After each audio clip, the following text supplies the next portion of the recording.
Hello दोस्तों, स्वागत है आपका मेरे इस सैनिक समाचार चैनल में। दोस्तों, आज की वीडियो में बात करेंगे सभी पूर्व सैनिकों और केंद्रीय कर्मचारियों के लिए। दोस्तों 3 से 4 इम्पोर्टेंट अपडेट के बारे में बात करेंगे। दोस्तों 16 अप्रैल है और आज का दिन आप जानते हैं बहुत इम्पोर्टेंट डे है और काफ़ी टाइम से जो है इक्वल एमएसपी के लिए वेट की जा रही थी और आज जो है 16 अप्रैल की नई डेट मिली है। और दोस्तों आप जानते हैं कि इक्वल एमएसपी का जो है केस जो पुरानी बेंच है उस पर प्रॉपरली चल रहा था और ये बिल्कुल ही लास्ट स्टेज पे आ चुका था, जहाँ पे सबको ये उम्मीद थी कि अब जो है सिर्फ और सिर्फ फैसले का टाइम है। इवन सरकारी जो वकील थे उन्होंने भी अपने जो है पॉइंट्स रख दिए थे और सिर्फ मामला पहुंच चुका था जहाँ पे अब फाइनल जो है रिज़ल्ट आना था। और लास्ट मोमेंट में दोस्तों बेंच चेंज कर दी गई है और बेंच चेंज करने की वजह से दोस्तों अब इसकी सुनवाई दोबारा से हो रही है। हालांकि ये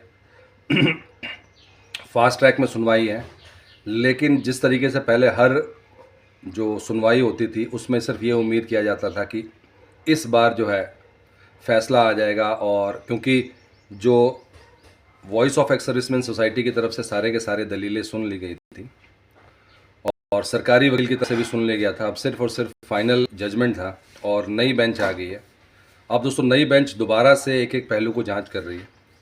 अब दोस्तों दोनों तरफ से खबर है हाई कोर्ट की तरफ से। एक तो ये है कि ये जल्द से जल्द इस पर फैसला आएगा, लेकिन जितनी जल्दी पहली वाली बेंच से आने की उम्मीद थी जहाँ पे काम काफ़ी हो गया था, अभी ये बेंच पूरा ड्यू डिलीजेंस करके पूरा चेक करेंगे क्या क्या डॉक्यूमेंट्स है, क्या क्या उसके ऊपर जो है अभी तक बातें की गई हैं और उसके बाद ही दोस्तों फैसला होगा।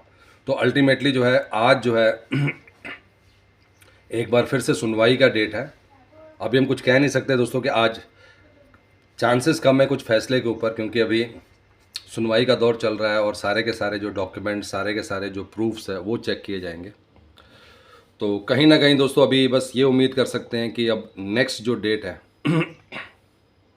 वो जल्द मिल जाए और ये जो प्रोसीडिंग्स वाला दौर है जहाँ पे अलग अलग चीज़ों का जो क्वेश्चन आंसर सेशन है, जो आर्गूमेंट है, वो जल्दी जल्दी ख़त्म हो और उसके बाद से जो है इक्वल एमएसपी 15,500 जो है पूर्व सैनिकों के जो इतने टाइम से वेट करे थे उसका उनको जजमेंट मिल सके।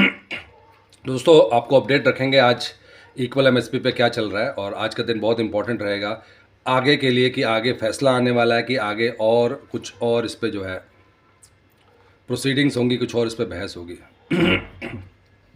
नेक्स्ट अपडेट की बात करते हैं दोस्तों, जहाँ पे पीसीडीए ने जो है लेटर जारी कर दिया है और हम ये बात कर रहे हैं बहुत सारे ऐसे इश्यूज़ आ रहे हैं।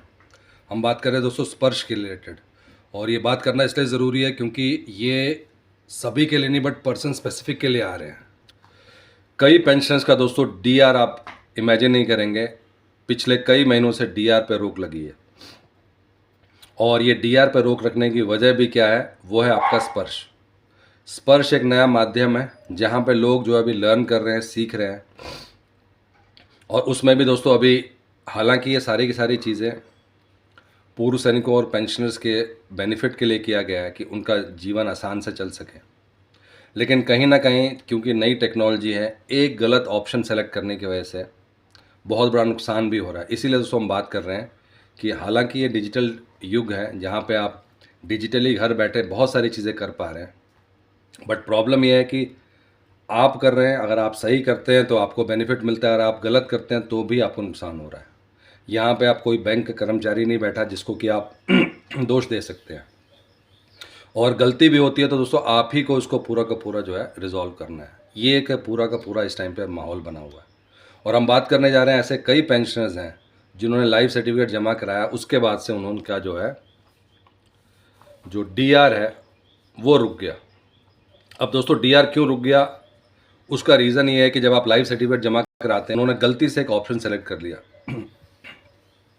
और उसमें एक ऑप्शन आता है जो कि है री एम्प्लॉयमेंट का। तो अगर आप री एम्प्लॉयड हो गए हैं तो आपको डीआर नहीं मिलेगा, लेकिन इस पर्टिकुलर एक छोटे से ऑप्शन का इतना बड़ा इफेक्ट, ये एक बड़ी चीज़ है जहाँ पे दोस्तों अगर इसको और सिंप्लीफाई किया जाए तो अगर कोई री एम्प्लॉयमेंट करता है तो उसको प्रूफ देने के लिए भी कहा जाना चाहिए कि आप डॉक्यूमेंट अपलोड करो, तो एटलीस्ट उसको समझ में आ जाएगा या उसमें और कुछ भी ऑप्शन होना चाहिए कि अगर आप री एम्प्लॉयमेंट है तो आपका डीआर बंद हो जाएगा। कुछ और इन चीज़ों में होना चाहिए, कुछ अलर्ट आना चाहिए जिससे कि ये चीज़ें जो है कम हो जाए। अभी अगर आपने ऑप्शन सेलेक्ट कर दिया है और उसके बाद से आप आगे बढ़ जाते हैं, तो इस ऑप्शन का क्या मतलब है आपको अगली पेंशन में पता चलता है कि आपकी पेंशन कम आने लग जाती है। और जब आप चेक करते हैं कि पेंशन कम क्यों आ रही है, तो उसमें आप देखते हैं कि डीआर में कमी होने लगी है। और दोस्तों उसके बाद से फिर जो है आपको सेम पैटर्न, आपको पीसीडीए में लेटर लिखना पड़ता है। आपको रिकॉर्ड ऑफिस में आप सारे प्रूफ देने पड़ते हैं कि भाई पहले मेरी डीआर इतनी थी या पहला मेरा पेंशन इतना आ रहा था, और पिछले 2 महीने से ये, जिनको ये पता चल जाता है वो डायरेक्टली पॉइंट कर सकते हैं कि डीआर मेरा कटौती होने लगी है। बट फिर भी दोस्तों लिंक करना कि ये इस वजह से हुआ, ये भी टाइम कंज्यूमिंग है। और इसकी वजह से दोस्तों काफ़ी टाइम तक लोगों के पेंशन जो है रुकी हुई है। पेंशन मतलब पेंशन में जो डीआर का कंपोनेंट है, क्योंकि आप खुद कह रहे हैं कि री एम्प्लॉयमेंट, क्योंकि ये फॉर्म आप खुद सबमिट कर रहे हैं, तो थोड़ा सा दोस्तों ध्यान देने की बात है। सिर्फ लाइव सर्टिफिकेट जमा करके आप निश्चिंत नहीं हो सकते कि आपने लाइव सर्टिफिकेट जमा कर दिया, अब आपका पेंशन जो है टाइमली आपके खाते में आएगा। लाइव सर्टिफिकेट जमा कराने के बाद भी और लाइव सर्टिफिकेट के अंदर जो ऑप्शंस है वो भी आपको जो है चेक करना है, क्योंकि वो ऑप्शंस जो है आपको कहीं ना कहीं बहुत सारे आपके पेंशन के कंपोनेंट से लिंक हैं। और ये हम एग्जांपल इसलिए बता रहे हैं दोस्तों कि लाइव सर्टिफिकेट जमा कराना एक बात है और लाइव सर्टिफिकेट ठीक तरीके से जमा कराना अलग बात है। अगर आप लाइव सर्टिफिकेट जमा कराते हैं तो कहीं ना कहीं आपकी पेंशन जारी रहेगी, लेकिन अगर उसमें कुछ भी गलती होती है तो पेंशन के कंपोनेंट में दिक्कत हो सकती है। और यही दोस्तों जो है अभी देखने में आया है। बात करते हैं दोस्तों नेक्स्ट अपडेट की, जहाँ पे जो 3 महीने का डीआर का जो एरियर है वो उसका भुगतान होना शुरू हो गया है। और ये हम एक बार फिर से इसलिए कह रहे हैं क्योंकि ये जो ऑप्शन हमें पता चलता है, ये जो बातें हमें पता चलती है, वो पता चलती है आप पेंशनर्स के थ्रू। फिर से हम कह रहे हैं कि स्पर्श की तरफ से महीने के जो last day of the month है उसके आसपास आपका जो है इसका पेमेंट होगा। लेकिन अगर आपके खाते में कुछ क्रेडिट हुआ है और वो डीआर से रिलेटेड है तो इसका मतलब ये है कि प्रोसेसिंग शुरू हो गई है।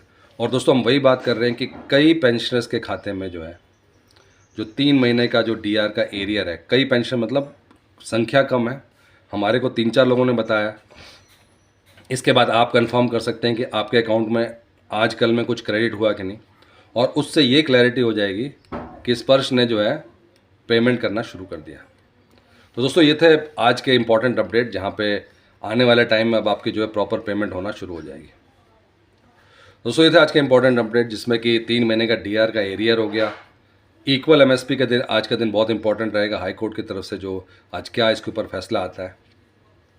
और साथ ही साथ दोस्तों जो डीआर का जो है कंपोनेंट जो रुका हुआ है, अब पीसीडी ने लेटर जारी कर दिया है और जिनका भी डीआर रुका हुआ था अब उसकी जो है पेमेंट शुरू हो जाएगी।